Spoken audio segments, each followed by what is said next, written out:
नमस्कार, one India Hindi में आपका स्वागत है।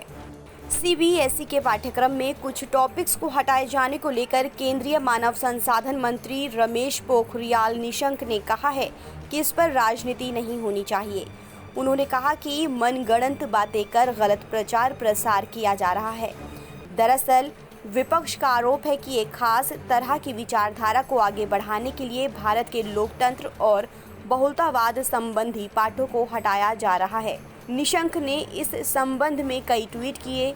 उन्होंने लिखा कि सीबीएसई के पाठ्यक्रम में कुछ टॉपिक्स को हटाए जाने के बारे में बहुत सी मनगढ़ंत बातें की जा रही हैं। इन टिप्पणियों के साथ समस्या है कि वो गलत विमर्श को फैलाने के लिए चुनिंदा विषयों को जोड़कर सनसनीखेज बना रहे हैं।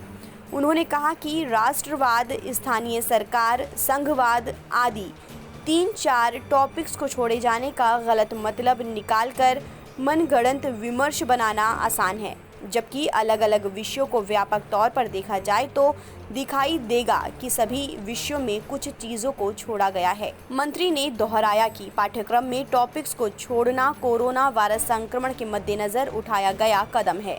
इसका एकमात्र उद्देश्य सिलेबस को 30% तक कम करके छात्रों के तनाव को कम करना है। ये कदम हमारे सिलेबस फॉर स्टूडेंट 2020 अभियान के माध्यम से शिक्षाविदों से प्राप्त सुझावों पर विचार करके और कई विशेषज्ञों की सलाह पर और सिफारिशों पर उठाया गया है।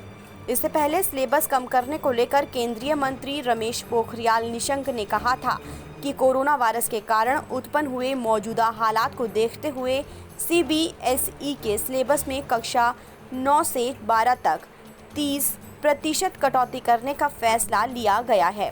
सीबीएसई के सिलेबस में ये कटौती केवल इसी साल 2020-21 के लिए मान्य होगी।